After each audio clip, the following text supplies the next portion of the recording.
Yo, hello everyone, and Samer here. And today's video is pretty much just going to be about this build for Ines. I've had this build since Ines came out, but as we know, since the nerfs actually got her kind of like m- mid, they were like some heavy nerfs on her module. More specifically, I have this build since she came out, and it requires you to not use the module. So with that being said, let's get straight into the build. Okay, so here we are. This is the page build. I call it 400% because this is what I used to clear 400% dungeons back when she was released. As you can see, I'm not using Time of the Hunting Hounds because um, this module was the one that got nerfed the most, pretty much. So we're not gonna use this. We're gonna leave here without any module, or if you wanted to use Plasma Ball for more tankiness, it's up to you. This doesn't really change any of her skills. It's just her passive, but I don't really recommend this to be used. So let's start with the build. As you can see, I have two cooldown mods, Nimble Fingers, MP Conversion. I'm gonna go for both Focus on Tech and Focus on Electric because, like I said, since the nerfs, her cooldown got actually hit quite hard. So we don't need a lot of cooldown on the build. Keep like our skills up at most of the times.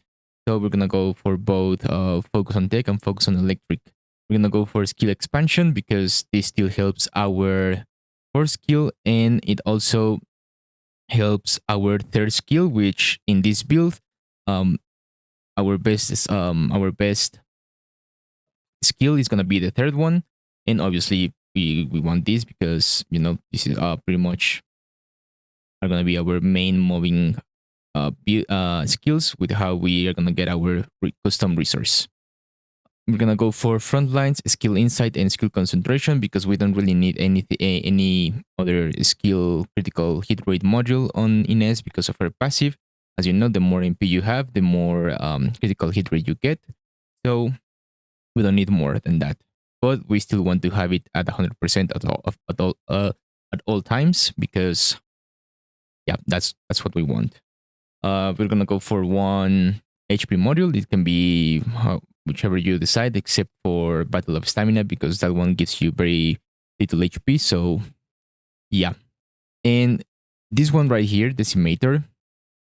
Um, you probably would have seen some other content creator tell you that Decimator isn't really good on Ines because she doesn't proc her debuff as fast as other descendants like Freyna or Balbi, but now with the nerfs, she actually procs Mater like always, because she no longer killed anything with ease as she used to.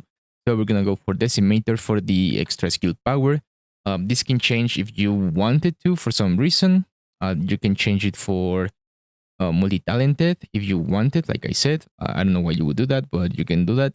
And the other thing that you can change that I think is better than if multi-talented is veterans tactics because this has a 19.4% chance of resetting the cooldown of one of our abilities, right? So is we Ines pretty much kills a lot of mobs in big areas. We're bound to at least proc it once.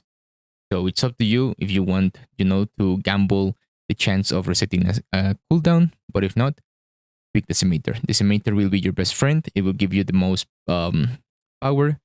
And like I said, if she hadn't suffered from the nerves, focus on electric and focus on tech would be replaced with both electric specialist and tech specialist. But we need the cooldown because her skills are actually a little bit slow. So we need those.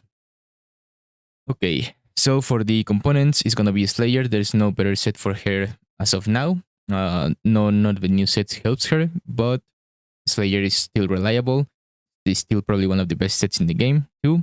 So Slayer for her. And as far as the reactor goes, there's three choices if you want to fully min-max her playstyle. The first one is skill critical hit damage and singular skill power boost ratio. That combination will give you the most damage. Then the second most damage will be the one that I have on the screen, skill critical hit damage and electric instead of singular. This will be the second best option for maximum damage. But if you want to maximize even more, well, not even more your potential, but if you want to maximize your cooldown capacity, you will need skill critical hit damage and cooldown. This is entirely up to you and how you feel, how the build plays. So if you think that you need more cooldown, then you can replace the electric for more cooldown or the singular for more cooldown. But obviously, try to maintain the critical hit damage because that's what will give her the most damage. So that's it for the main build and the components. I will show you the arc tuning and the inversion reinforcement. Okay, as you can see here, my arc tuning is only level 33, but you will see in the showcase that I will leave at the end of the video that even at level 33 and without the gold enhanced skill power, she's still really strong. So once I get this perk, it's going to be even stronger. So if you already have her at level 40 and you have all the points, this is pretty much what you want to do. It's go all the way, skill power, skill cost, all the way up for the cooldown into the left side for the critical hit damage. Now we're gonna go into the right side for the range and all the way into the enhanced skill power. Now you're gonna be, when you're level 40, you're gonna have, I think, 3 points to spare once you get this. So I honestly, since there's nothing that can really enhance even more your power, like you can put it like here, MP, skill power, and skill power. This will squeeze you the most damage. It's not like a super increase from already having this, but if you want to min max, you go for that. But honestly, I suggest that you put it on the 3 HP right here because it will give you more tankiness and better survivability is more uptime in your damage. So it's up to you, right? I honestly don't really think you need anything else because she doesn't suffer from MP problems or anything like that. So me, once I get to level 40, I'm gonna put them right here in the HP. Now for the inversion reinforcement, we're gonna go for max MP because there's nothing really that can help. If you wanted to, you can change the max MP for this one right here. Skill cooldown minus 24% for 10 seconds, cooldown 25 seconds. This will help you, pretty much get your 4 skill stacks faster. So if you want to replace the MP because you already like super capped on the critical hit rate because of her passive, you can do it. So it's up to you. It's only between these two. You don't really need anything else. As far as the second one, honestly, just match whatever your weapon is here because we're not really gonna use weapons, but it's always coming handy because this will trigger the enhanced focus rounds. So just match whatever you're using. And for the last one, I never use anything else other than biodensity augmentation because the max HP you get from this is a really, really nice buff to have. So I never turn this off. So for me, it's always biodensity augmentation.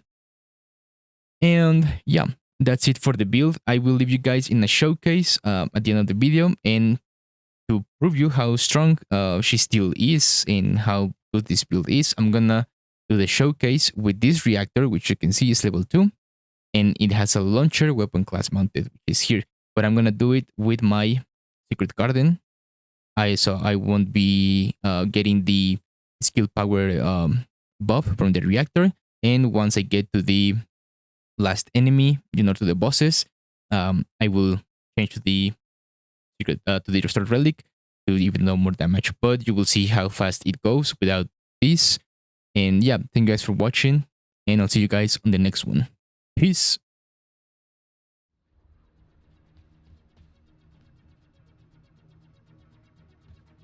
Descendant, confirm arrival at the operation zone. Proceed with caution.